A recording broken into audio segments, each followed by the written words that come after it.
সমষ্টি উন্নয়ন দপ্তরের পার্শ্ববর্তী সরকারি জায়গা দখল করে গড়ে উঠেছে দোকান। সেই দোকান তোলাকে কেন্দ্র করে বসিরহাটে তৃণমূলের গোষ্ঠীদ্বন্দ্ব প্রকাশ্যে। বৃহস্পতিবার সন্ধে তা পৌঁছয় চরম পর্যায়ে। আক্রান্ত বসিরহাট তৃণমূলের টাউন সভাপতি অভিজিৎ ঘোষ। অভিযোগ, চায়ের দোকানে বসে থাকাকালীন হঠাৎই হামলা।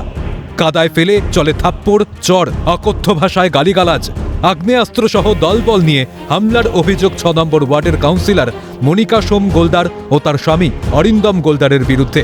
অভিযোগে শিলমোহর চায়ের দোকানের মালিক সহ স্থানীয় ব্যবসায়ীদের। ওই ওয়ার্ডের কাউন্সিলর মনিকা সোম গোলদার এবং ওনার হাজব্যান্ড অরিন্দম গোলদার, তারা বেশ কিছু লোকজন নিয়ে, কিছু দুষ্কৃতী কিছু নিয়ে আমি বসে রয়েছি। হঠাৎ আমার ওপরে অ্যাটাক করে, আমাকে চট থাপ্পড় ফেলে দেয় কাদার ওপরে, বীভৎস নোংরামি, অকথ্য খিস্তি খাস্তা। এবং আমি আপনাদের মাধ্যমে বলতে চাই, আমি বসিরহাট শহরের টাউনের প্রেসিডেন্ট।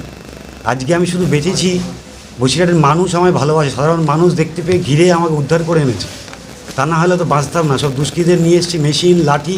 এবং এই সমস্ত বিষয়টা ঘটেছে বসিরহাটের বিধায়ক ডক্টর সপ্তর্ষি ব্যানার্জির নেতৃত্বে। এবার হুট করে দেখলাম কজন দলবল নিয়ে আমাদের কাউন্সিলর মনিকা সোম গোলদার এবং তার হাজব্যান্ড অরিন্দম গোলদার ফট করে এসে বীভৎস লোকজন নিয়ে আমার দোকান ভাঙচুর করে, পাশে অভিজিৎ দা বসেছিল, অভিজিৎ দাকে বীভৎস ধরে মারধর করেছে।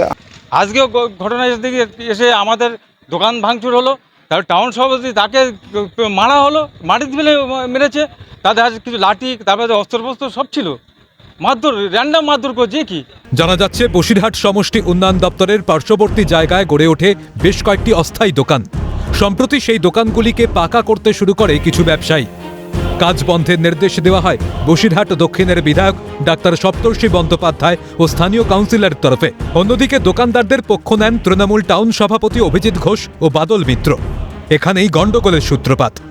অভিজিৎ ঘোষকে বেধড়ক মারধর করা হয় বলে অভিযোগ। গুরুতর আহত অবস্থায় মাটিতে লুটিয়ে পড়লে স্থানীয়রাই তাকে উদ্ধার করে ভর্তি করেন হাসপাতালে। পাল্টা টাউন সভাপতির বিরুদ্ধে মদ্যপাবস্থায় আগ্নেয়াস্ত্র নিয়ে হামলার অভিযোগ কাউন্সিলরের। দুর্নীতি ও তোলাবাজির বিরোধিতা করায় তাঁর স্বামী তথা তৃণমূল নেতা অরিন্দম গোলদারকেও মারধর করা হয় বলে অভিযোগ। প্রচারে যাওয়ার সময় অভিজিৎ ঘোষ আমাকে ভীষণ রাফ ভাষায় কিস্তি মারছে।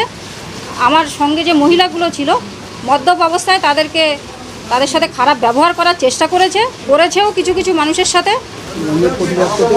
অরিন্দম সেখানে ছিল, অরিন্দম আমার হাজব্যান্ড, ও ওখানে উপস্থিত হওয়াতে অভিজিৎ ঘোষ এবং তার কিছু লেঠেল বাহিনী, ওদের কাছে অস্ত্র ছিল, ওরা আমার স্বামীকে মারধর করেছে, ধাক্কাধুক্কি করেছে। তারা ওয়ার্ডে কোনো রকম দুর্নীতি করতে পারছে না, তোলাবাজি করতে পারছে না, যার জন্য এগুলো করছে। ঘটনায় তৃণমূল নেতা অভিজিৎ ঘোষ ও অপর গোষ্ঠীর নেতা অরিন্দম গোলদার সহ বেশ কয়েকজন বসিরহাট হাসপাতালে চিকিৎসাধীন।